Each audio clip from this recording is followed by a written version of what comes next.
Fati Béton atika makambu ya jikaka soki kingani te peuple congolais et quand appé bateau pe bagera ki Congo bagera Congo mabe il faut ba kenepe na Katanga pour que ba kangapé Gédéon Kyungu parce que 2 poids 2 mesures refuser le respect de la constitution. Quand même activité Bernard y a vu la petit à petit activité que nous avons dans mon côté, nous allons accompagner monsieur Anthony Boukouli, où Azali leader, il y a République réglementée, Azali mon citoyen, mais n'a qu'un nimba ou n'a l'omba ou n'y couper sa yembo pour n'a tout gagner moins de temps que n'a qu'un bonjour monsieur Anthony. Bonjour madame. Vous allez bien? Oui, ça va. Ça se passe comment, les confinements et tout, comment ça se passe? Oui, mais le confinement, quand le gouvernement a Sengaki, à la confiner et que tu respectes la distanciation sociale, toujours ça les amours, toujours pour la maboko et que toujours c'est un peu na bande commission sous peu pour respecter un moyengue la mi-conjuration et tout ça. Mouvement réglementé, république réglementée. Ça veut dire que vous voulez réglementer notre république, au bas candidat, c'est quoi exactement? Ça veut d'abord dire quoi, république réglementée? Non, en fait, république réglementée, ils mouvement citoyen Oyo, ici les Congolais, batali par rapport à Makambo et Salami en 1970, Oyo, batali par Makambo et Mabé ou Salemi, n'engé tout comme il faut changer la culture na biso, alors que Sangana qui biso tout le bâti, il faut tout bander tout ça là pour que tout réglementer bilo. Et à moi, notre question pour ma république réglementée, ça veut dire qu'il veut dire aux hommes ça Makambo surtout ne si qu'annengé zalaki biso. Croyez-vous vraiment que vous avez cette force à faire changer Makambo? Et à cause de ça, Makambo n'est pas qui est calme. Non, ce que c'est dans la force on a été, donc c'est comme si Congolais peut dans la force on a été pour changer. Montrer que tout on a besoin de changement. Donc changement on a autozaki nango, ce qui est vrai, changement c'est là qui brusque autre loin qui n'a Makambo malamu qui n'a Makambo mabe. Alors vous allez pour bunda pour que chaque Congolais a quand même kozo ngana ndenge ou esengela ki tout ça nango nango. Il y a seulement mingi aux élections ceux qui au Kano au Suisse au comme ça on tient suka aux élections mingi pour na biso ba Congolais nyonso au bazali kolanda yo mais depuis quand vous allez coexister pour na nini te bo sepeli bo rejoindre baninga mususu pe na ba mouvement nyonso basalaka to na ba oyo nyonso bazali bomoni oyo bino bozo lukate yango bosaki ya bino depuis quand vous allez déjà coexister? C'est depuis 2015 que tout ça peut exister, mais seulement que le régime précédent on fait sa biso F92 parce que pour Nabango tout ça qui vraiment hostile Nabango. Alors tant au changement mboka où il y a régime et bah puis biso F92 pour que permettre biso au moins pour œuvrer. Yango wana ndesiko to oza siko pour œuvrer normalement na la légalité nyonso. Non en fait que sangana batu misusu to lobité sans prétention aucune. To lobité que biso to zalinde ko les kaba misusu. Mais ils allaient par rapport à na biso vision na biso na objectif na biso il faut toyer bandengeni toro tambla et là on est besoin parce que la République réglementée est en train de prôner les principes et valeurs de la République et là on est au République normale il faut à ça là ba principe nango ezanini parce que la culture tozalaka nango kala to perdre la culture. Le peuple congolais est devenu un peuple à culture. Alors il faut siko les que même mondialisation n'est comme les locaux la chef coutumier peut perdre de pouvoir na bango. Les parents les lots ba famille où ezali socle ya république o ezali esika oyo bato surtout baza ko uta soko bayebi ke o auti na famille tel auti na famille moko ya lokumu ebeba pona nini parce que république azopesa bango susu ba moyen o ezalaki ya ba parents te pour que ba ko souvenir na ba besoin ya bana na bango. Alors ce qui fait que bana lelo ba komi pe muta komi na ndenge na ye moko ko akoyi ko procéder. Alors yango surtout bi to sangana pour que to kwa bozo ngisa peuple congolais azonga na ba culture na azonga pe na ba normes o yazalaka na ngoli boso. Solo merci depuis 50 jours pour jour vous existez. Depuis tout ce temps on dit vous avez une reste calme vous lamuka parce que F92 pesami to vous avez inactif depuis tout ce temps ou bien vous avez déjà œuvré mais sans F92 mais dans le coulisses. On t'entend te le dire que baboya repé sa biso c'est parce que bayebaki déjà que to banara déjà pour œuvrer mais na légalité té parce que to na F92 té et parce que le mouvement citoyen aussi n'interdit pas aux individus aux partis politiques ce qui fait que baoyo bazalaki na kati ya république réglementée bazalaki na baparti politique oyo bandaki koœuvre. Et sur 100% ya bato bazalaki na république réglementée, 75% au moins bazalaka na baparti ya opposition. Alors ce qui fait que l'idée na bango ezalaki ya ko revendiquer oyo baparti na bango bandaki kosenga bango basala ozomona. Mais siko comme lelo sikoyo bapesi toza na facilité à œuvrer, il y a beaucoup de gens qui sont actifs sur le terrain et tous à la paix actifs dans le secteur. Merci dans le secteur sur le but de la République perdre valeur. On a observé la République la valeur n'est perdre exactement. Est-ce que vous quel domaine vous touchez exactement dans pas de perte de valeur? Non, mais République déjà perd de valeur dans l'éducation.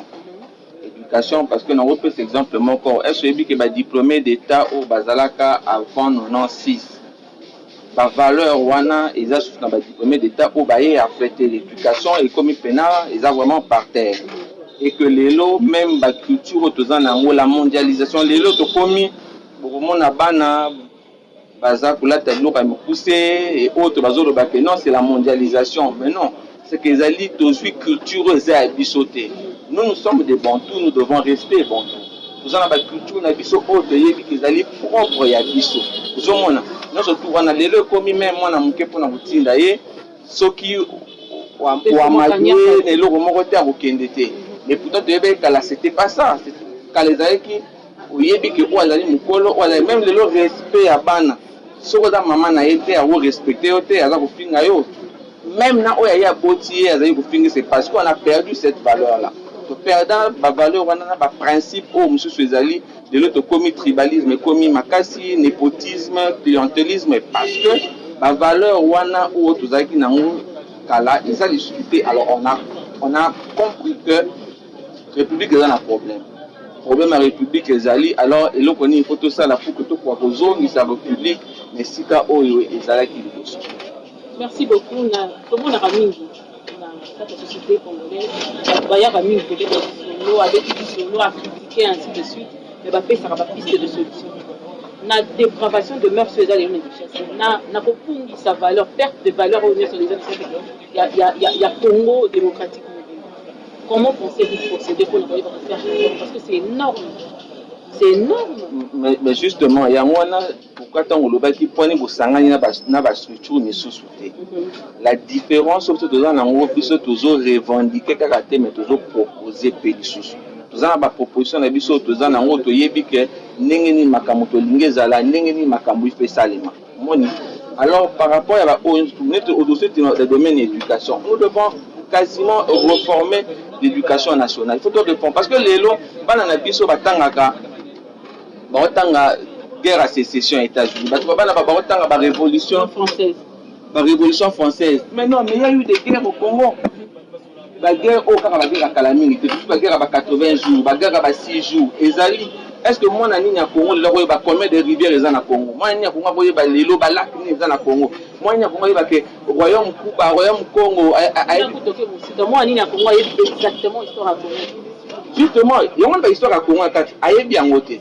Alors moi na wana azo ba valeur azo ba culture ba tumisusu azo memango awo non c'est pas ça la réforme nango et ma bloko wana ezali ebele zo ma bloko wana ezali ebele o que biso to lobi que il faut to kata yango eza la structure na Congo zo mona parce que il faut Congolais comme na niveau ya kolobaka comment le ko estangisa biso na Congo izana no Congo mais nous devons aller au-delà de ça.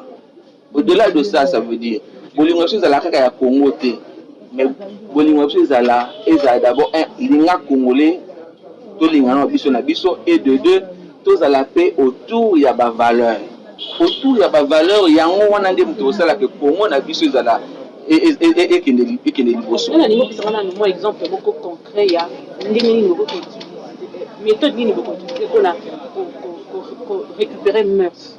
Parce que il y a une base de perte de c'est vrai que tu as mais ce qui respect ça c'est difficile moi na mutia bana mukolo mbote na binga tangwa kala mais méthode nini qui ne peut pas penser que procéder pour na raison ça jeunesse où ils a perdu pendant ces 20 ans Oui, mais justement, la méthode où ezali, yango na lobaki, la méthode ezali lelo ezali d'abord de un foyer que moi na oyo aouti na ndako, il faut avoir d'abord une très bonne éducation parce que les parents, la différence entre les parents et les enfants ou l'enfant, c'est que l'enfant a d'abord ba droit na ye. Ba droit ya enfant ezoya avant ba devoir na ye. Mais tandis que chez un parent, bah, devoir ezoya avant bah, droit. Ça veut dire que l'éducation, son enfant, parce qu'il doit vêtir, il doit scolariser, il doit nourrir, non surtout au wana. Alors, les lots pour mes amis, il faut donner les moyens à ma famille. Ce qui les lots un parent, parce que moi, na oyo, les lots à 50-50. Les lots, bah, meilleur c'est le lobby oyo et comme c'est parce que moi, na déjà na mutuna yebi que na la muki na tango. Papa, on peut s'engager le côté, maman, on peut s'engager le côté. Donc, je dois chercher. Quand je cherche, je deviens indépendant. Donc, oh, tu as tout ça là. Les ordres. Non, non, il y a tout ça là. Mais ce que les gars, que n'est pas pour les parents, ils allaient yo, ça nous a capotanga. Le reste est à l'IOT. Kolia na yo, kolata na yo, nous tous les habits. Alors, malheureusement, les parents, on a pas moyen. Alors, des moyens, qu'est-ce qu'il faut faire? Il faut que l'État appelle ça paie par moyen. Pour que l'État paie ça par moyen, ils ont une procédure où il faut que ça. Pour que les parents aient des moyens. Ils ont bloc il faut l'État, il faut ça. Bien évidemment, nous allons pour véhiculer des messages, pour ça, des forums, pour les canaux, les médias, pour nous expliquer que l'hôtel les a bien fait. C'est comme ça que nous allons procéder, mais en procédant comme ça, il faut que l'État ait un moyen politique pour y avoir ça fait dans la famille pour que les gens puissent éduquer déjà dans le départ. D'accord, mais méthode, nous, on l'a vu par rapport à Nzembo et tout ça. Donc, vous avez des artistes dans votre mouvement et médias, c'est vrai que les médias, les acteurs, il y a qu'à faire véhiculer les lots dans le 21e siècle. Mais ils n'ont précisément beaucoup utilisé canon. En dehors, il y a médias, en dehors, il y a les relais canaux émission. Canon, il faut utiliser le son. Tu as dit que ceux qui ont confinement, tu as été obligé, il fallait tout ça la descente, mon account, tout ça descente à Kinsenso, tout ça descente à Tchangou, tout ça les alliés, tout ça là, une politique de proximité. On va expliquer na batou, qu'est-ce qui, parce que le problème avec ces alliés pour Congolais, aïeba, oh yé azali, aïeba pour nani lié à Sala Azala na Congo. C'est ça le plus grand, le plus important. Parce que les lots, quand on est chrétien, aux anamans versé na omoko yebi que aux alliés pour la Bible. Alors, qui sont Congolais, pas yéba que constitution na yé de Bible. Alors, il faut que nous ayons revendiquer le côté pour un changement et non pour un individu. Alors, c'est comme ça que nous avons besoin de procéder pour nous et pour nous changer. C'est vrai que c'est un processus, mais quand même pour continuer jusqu'à ce que le dernier des Congolais à comprendre que le combat c'est le combat de la conscientisation. Je conscientisais. D'accord, combat la conscientisation, c'est vrai qu'il faut vraiment et faire la sérieusement pour le changement de mentalité, comme tant d'autres personnes qui sont passées avant. Parce que les mêmes balles, comment comprendre la métamorphose du monde congolais, les ne pas changer ainsi de suite. Mais sinon, on va en tenir beaucoup. Apparemment, le mouvement est Kinshasa. Est-ce que vous avez déjà eu l'occasion pendant vos 5 ans qui est dans l'intérieur il y a pays il faut sensibilisation ça m'a pendant pour la changer mais qui parle on dirait cible de la ramine à Kinshasa ça va convaincre Kinshasa et puis tout le monde reste tranquille et puis c'est fini quoi. Est-ce que vous avez ma représentation dans l'intérieur il y a pays la représentation tous en ango noté mais seulement que l'idée tous en ango Italie en février mars nous allons créer une dynamique dans 2021. En 2021, nous allons créer une dynamique qui a une structure où chaque structure dans la province, tout ça pour que le travail est pour ça les mains dans la structure où bazana bisikawana. Vous avez une structure dans le Congo central, sur bazali 40-50, bango pour sangana au nom il y a le fédéralisme ou bien au nom de la dynamique créée pour que tout dans la facilité à atteindre surtout. Sinon, Bissomoko, C'est un mouvement citoyen.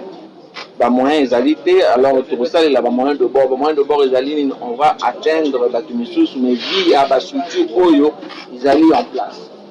D'accord, merci beaucoup. Je vois qu'on a eu à parler de votre mouvement, comment ça se passe. D'abord, nous, nous avons ça par rapport à l'adhésion et à la rendez. Est-ce que mon poids, il y a un mouvement, on a vu une fois tout à l'heure, on fait ma carte, on fait ça la ligne. Et puis, siège, la ligne, à la Rawap. Siège, ils allaient dans Ngiri, dans le quartier Cartoon, dans le Panzi numéro 29. Adhésion, ils allaient. Dans la montée, il y a une idée bien, une vision bien, à apporter un plus dans le mouvement. Non, mais ce qui est vrai aussi, le mouvement, il va à peine à la cotisation, il va à la leg, il va à peine à la don. Mais, au côté, ils allaient forcément, il faut me taper ça. Non, non. On a fait la côté, non? Non, plus tout à côté. Ok, d'accord, merci beaucoup. On a deux questions, on a vu ce il y a les républiques réglementées, RR en cycle, où ils ont dit, et quand même, la leader, Anthony Bokuli. On a dit, vous avez leader président. Non, mais ça dépend. On a posé la moi différence, justement. C'est ça, tout simplement, la différence. D'accord, merci beaucoup. Monsieur Anthony Bokuli, on a vu qu'on a la carte à Congo, on a vu ce par rapport à l'actualité. Il y a beaucoup de cannabis actuellement, les lots au monde. Dirkaba, il y a chef de l'État à Kangami. Dirkab, il y a chef de l'État à Kangami. Et puis, les successions, ils ont continué. On a vu les gens qui ont été cités dans le dossier, on a continué pour Kangamati, les lots. Bien que la présomption d'innocence, le bien innocent. Il y a aussi Mondaté qui a été arrêté hier.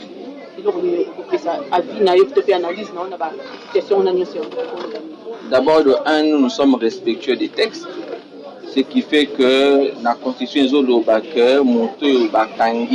et que nous sommes condamnés à jouer dans la présomption d'innocence. Alors, par rapport à Nango, moi je me dis, ce procès au Salema et Salema, Bananyango, Oyo, Badaïna problème, mais seulement place où nous avons beaucoup sur les alliés.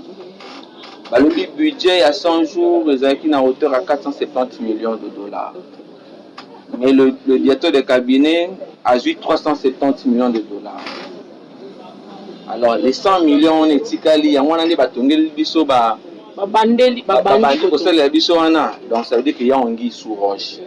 Je ne pense pas que le directeur de cabinet à niveau naïe et que 470 ou bien 370 millions de dollars allaient à Ngo. Yemoko, ça veut dire que Yemoko justement, il y en a vu que ce nom qui est une hypothèse que Azwa qui en haut, donc c'est qu'Azwa qui en haut Yemoko, Azana Batou Azwa qui en haut. Alors, comme peut bandi paix, tu bandit état de droit, et que tu bandit au Kangabatou, je pense que tout est non aussi na souka. Au coquille, c'est même que le baquet a bouilli banga lobby. Mais tu as eu hier. Alors, état de droit est qu'il n'est qu'à libosoter et quand même peut poser un amende ciment.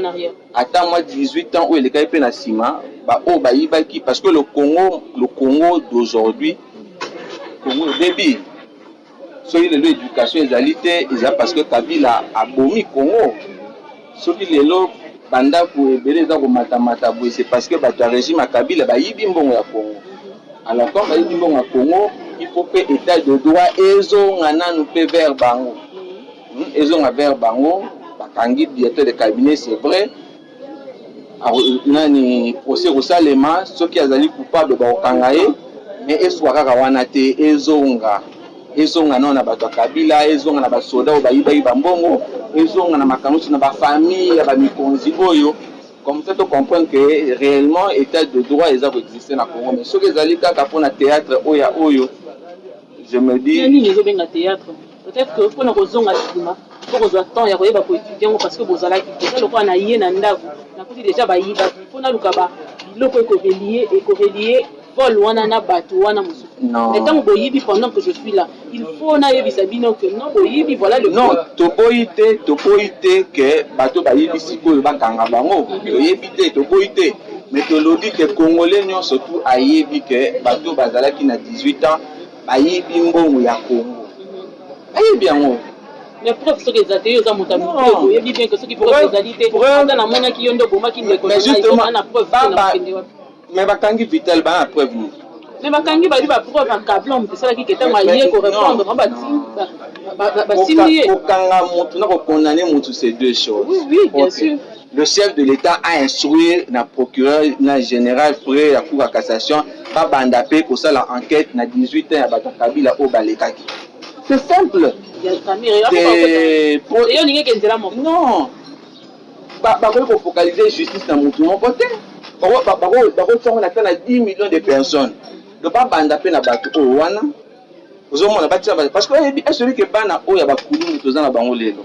Ils a pas notre benga bango bandoki na bano non c'est. O ba famille ba rejeta. Donc ça veut dire que gouvernement le régime ya Kabila le père lecture na yo ya gouvernement na biso ya lelo ne sezo lekalelo. Peux-tu nous dire que l'état des droits ezali coexister na RDC oui ou non? On peut savoir raison Sima. Mais dis-nous d'abord oui ou non, ça existe ou pas? Non, c'est-à-dire que si on appelle si oui ou non, c'est comme si moi na mort boye ou bien tout le monde mort moqué réponse à réponse. Oui ou non té. Na bi que état de droit pour na batu état de droit ezali le fait que bakangi dirka ba chef de l'État. Alors pour nanga nazomona que état de droit jusque là ezali na nous slogan. Pour quand directeur le cabinet chef de l'État dans un problème parce que déjà dans rejour la présomption d'innocence biso doit respecter na ba texte. Pour nangai ezali il faut payer état de droit ezo ngana nous 18 ans en arrière et quand appé bateau pe ba gérer ki Congo ba gérer Congo mabe ba yibaki gabeji ezalaki nyonso tout o wana ba me rappel au kanga bango wana en ce moment là tout le bas réellement état de droit ezali ko exister na Congo.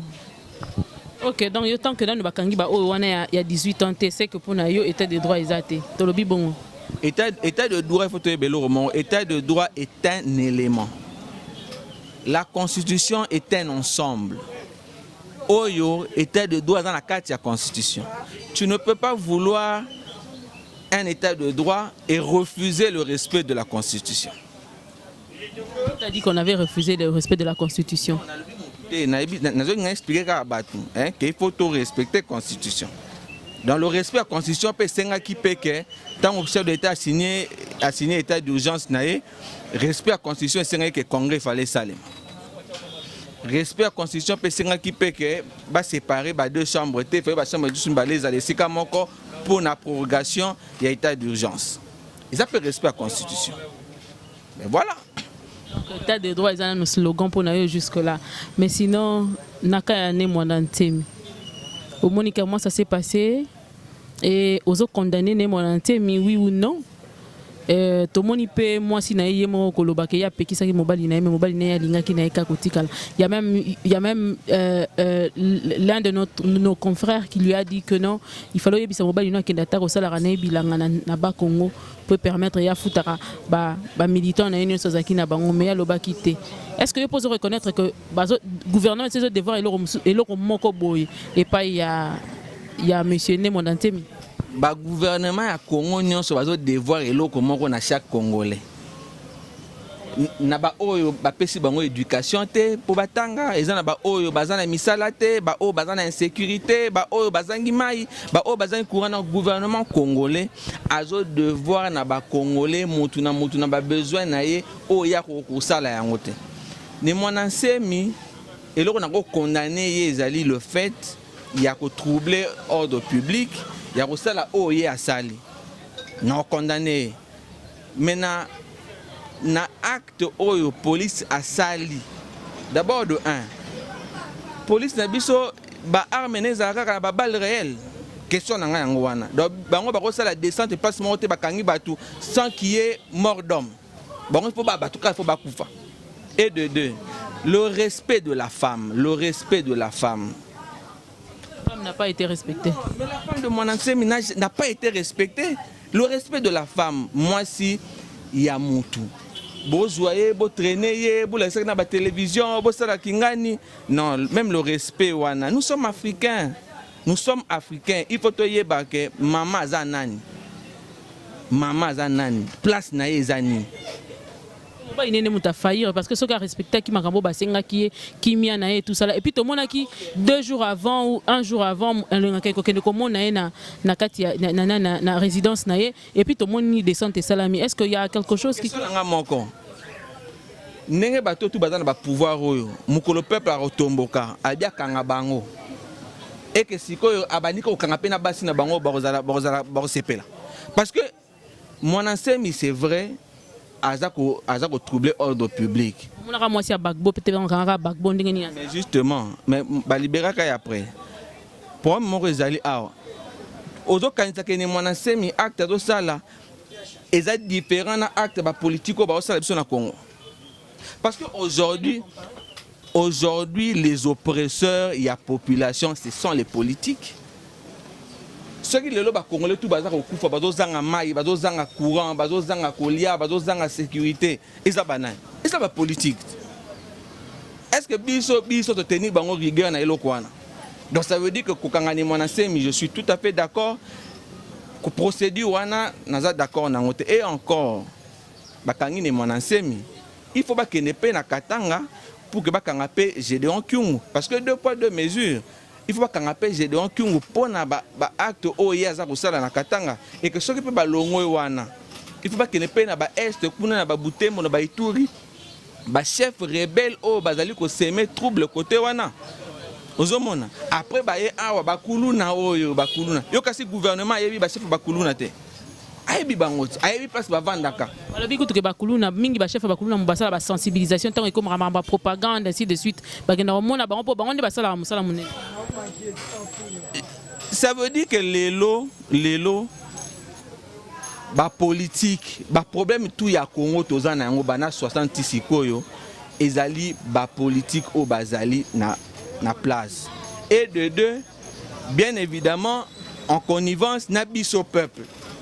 Parce que biso peuple toza ko accepter ba buzo bana bango bazo sala. To sala nini yo ko pesa conseil nini pa population congolaise parce que tango na biso télévision ezali kambo yangonga. Peuple il faut comme un niveau ya ko surpasser babiloko. Atika makambo ya vérité des urnes. Atika makambo ya fati béton. Atika makambo ya jikaka so kingani te peuple congolais aye ba o ezali problème na ezali nzala.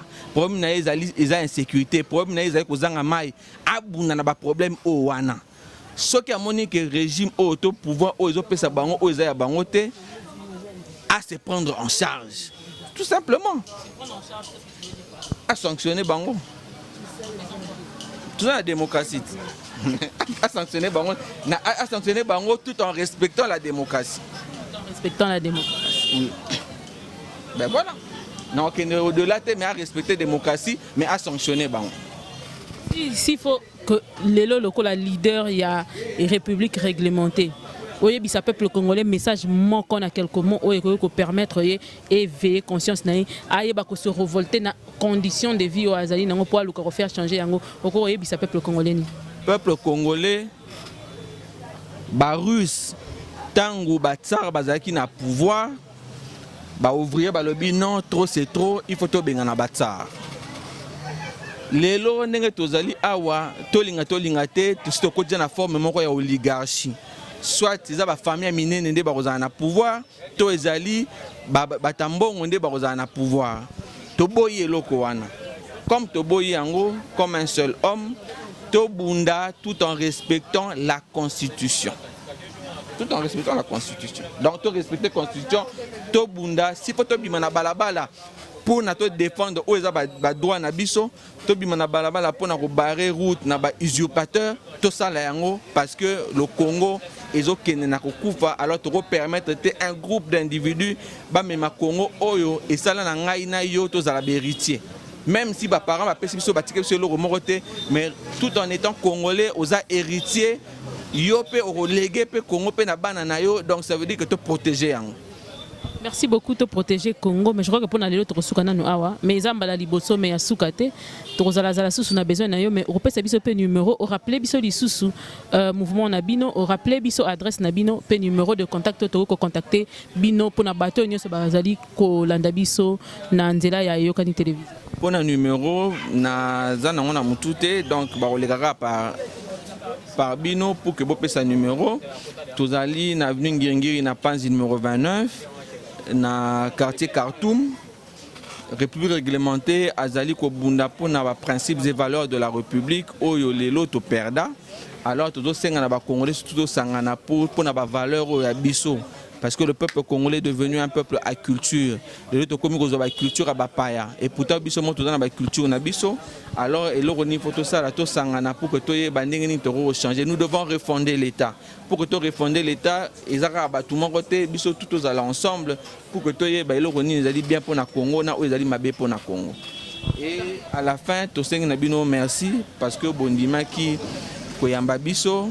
Et tout kanisi que zambala ya liboso ya solo mais ya soukate et que à chaque fois ce qui information ezali torbana toujours koleka pour que to regrouper ça quand même o ya biso moi participation à moké. D'accord, merci beaucoup, monsieur Anthony Bokuli. Ezalaki wana moko baimboka, monsieur Anthony Bokuli, leader, il y a République réglementée. Yende tozalaki na lelo, tosali mo analyse pas se présenter, il y a ne bandeli à se présenter pe mouvement na bango nini ezali et le roni bazo prôner balingi bazongi sa ba valeur auto bungisi banda tango mwa molai na kati ya mboka na biso tozongisa yango lisusu na misala pe surtout o etali mœurs ezonga pela na esika nango toyebi que mikolo ya kolekela biso lisusu pona koyeba kolakisa biso lisusu lolenge nini esengeli bazongisela mœurs yango na kati ya population congolaise pe likolo ya jeunesse o ebungisi nyonso ezalaki na ye ya motuya mais pona lelo tosuki awa nde tokutani mikolo ya nzambe na biso apambola bino. Au revoir.